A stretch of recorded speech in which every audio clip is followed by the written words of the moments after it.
구독, 좋아요 꼭 눌러주십시오. 구독, 좋아요.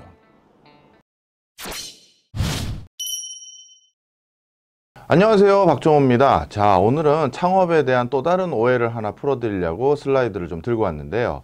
바로 많은 분들이 창업을 하기 위해서는 무엇인가 남다른 기술이 있어야 된다는 생각들을 참 많이 가지고 계십니다. 하지만 기술이 전부가 아니다라는 그 사실을 오늘 전달해 드리려고 가져왔는데요. 자, 그 화두로 디자인을 제가 꼽고 싶습니다. 디자인은 옛날 물건도 되살려낸다라고 제가 위에 써드렸죠. 자, 그것을 가장 쉽게 설명드릴 수 있는 어떤 매개물이 뭘까 하다가 제가 어느 날 저 대형마트를 지나가다가 바로 봤던 물건이 있는데요. 바로 이 턴테이블입니다. 사실 저만 하더라도 초등학교 때나 그 다음에 중학교 때 턴테이블을 가지고 음악을 들었던 세대이기도 합니다. 하지만 지금은 당연히 저도 스트리밍 서비스를 통해서 그냥 바로 실시간으로 스트리밍 한 거를 그냥 듣는 형태로 음악을 즐기는데요. 그럼에도 불구하고 이 턴테이블 고스란히 요즘도 백화점과 대형마트에 다시 등장해 있는 상태입니다. 물론 옛날 턴테이블과 좀 다른 형태로 요즘 턴테이블 밑에는 USB를 꽂아 가지고 파일 형태로도 음악을 들을 수 있도록 구현이 되고 있는데요.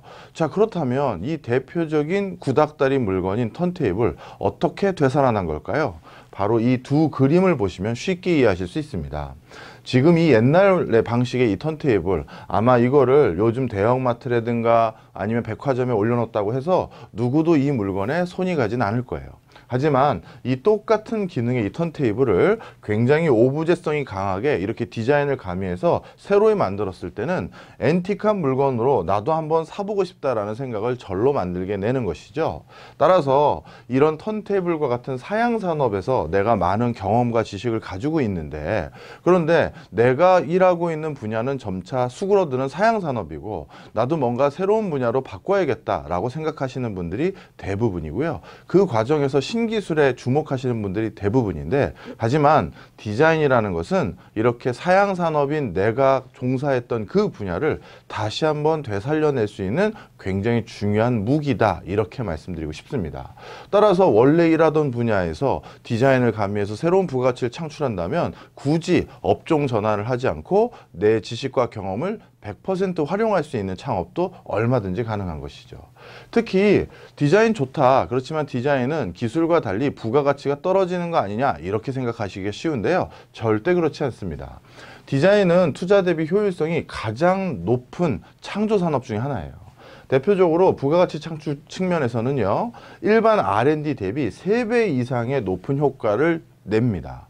자, 부가가치 결국 뭘로 측정될 수 있나요? 당연히 가격이죠. 그런데 이 가격을 가만히 보시면 아시겠습니다만, 우리가 무엇인가 휴대폰을 만들었던 회사가 거기에 신기술을 탑재해서 더 비싸게 휴대폰을 팔려 한다 하더라도 이것은 한계가 있습니다. 옆에 LG, 삼성 이런 데서 뭐 80만 원에서부터 100만 원 사이에 휴대폰을 팔고 있는데, 내가 아무리 신기술을 탑재했다고 해서 그걸 150만 원, 200만 원에 판다? 정말 쉽지 않겠죠? 아니면 그 신기술이 정말 남달라야 할 것입니다. 하지만 디자인은 전혀 다릅니다. 디자인은요, 똑같은 원단에 똑같은 디자인에 똑같은 소재라 하더라도 제 이 평범한 니트티 앞에 여기 말그림 하나만 붙어 있어도 가격이 두세 배씩 올라도 아무도 거기에 대해서 주저함을 갖지 않습니다.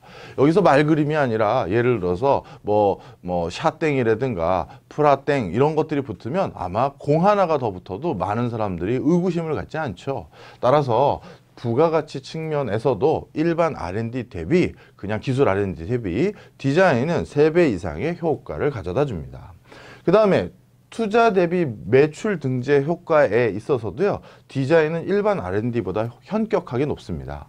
일반 기술 R&D는 그 기술을 개발하기 위해서 내가 투여한 자금에 비해서 실제 그 기술 개발이 성공했다 해서 매출이 올라간다 하더라도 한 5배 정도의 매출 상승 효과를 기대하는 게 통상적인데, 디자인은 무려 14.4배 가까이 상승하는 게 통상적입니다.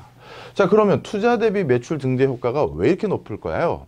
그 이유는 바로 기술 R&D는 실패하기 십상이고요. 따라서 그 실패하는 과정에서 다시 그 R&D를 성공시키기 위한 재투자, 또 다시 재투자 이런 것들이 들어가게 됩니다. 따라서 투자 금액이 높아지니까 투자 대비 매출 증대 효과가 낮아질 수밖에 없어요.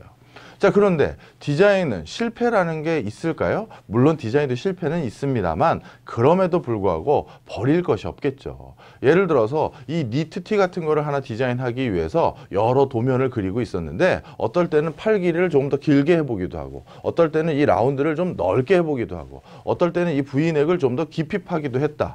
그거 자체가 다 디자인이 다르고요. 다른 상품으로 각각 원하는 소비자가 있을 수도 있습니다. 따라서 디자인이라는 것은 무엇인가 실패해서 다시 재투자를 해야 되는 이유가 적기 때문에 상대적으로 매출 증대 효과가 일반 R&D에 비해서 이렇게 3배 가까이 높다. 이렇게 보시면 되겠습니다.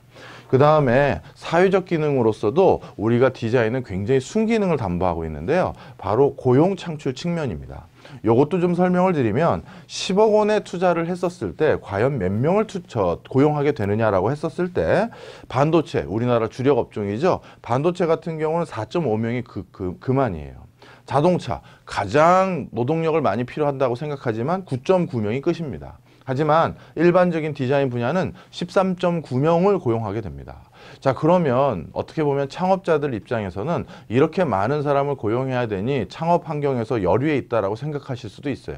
하지만 요즘은 정부의 정책 자금을 받는 데 있어서 과연 이 자금으로 네가 몇 명까지 고용할 건데 라는 것을 묻고 많은 숫자를 고용한다라고 하면 그런 기업에게 더 많은 투자 자금 아니면 융자 자금을 지원해 주는 그런 방식들도 많습니다. 따라서 불필요하게 사람이 필요 없는 반도체, 자동차로 창업을 했을 경우에는요, 정부 자금을 받기 위해서 불필요한 인력을 추가로 고용해야 되는 일들이 있을 수도 있지만 반면에 디자인은 불필요한 인력을 고용하는 것이 아니라 정말 정부 자금을 받아서 그 자금을 바탕으로 인건비를 충당하면서 필요 인력을 확보할 수 있는 가장 고용 친화적인 산업이다. 이렇게 보시면 될 것 같습니다.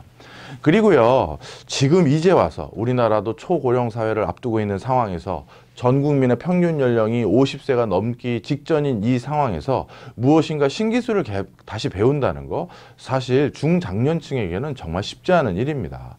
인공지능 기술을 배우고 그걸로 바탕으로 내가 실리콘밸리에 이제 와서 진출한다? 정말 쉽지 않은 일이겠죠. 따라서 이런 고기술, 첨단 기술 관련해서는 사실 기술이 중심일 수 있고요. 그런 기술 R&D가 디자인보다 훨씬 높은 효과성과 경쟁력을 갖출 수도 있어요. 하지만 그것은 지금 중장년층이 돼가고 있는 우리나라에서 이런 형태의 창업, 아마 보편적인 창업 모델은 아닐 겁니다. 하지만 저기술 분야인 섬유, 의류, 음식점, 가구, 그 다음에 종이, 목재, 금속 이런 것들을 활용한 창업들은 사실 기술이 필요한 것이 아니라 디자인을 활용해서 얼마든지 높은 부가가치를 창출할 수 있는 것이죠.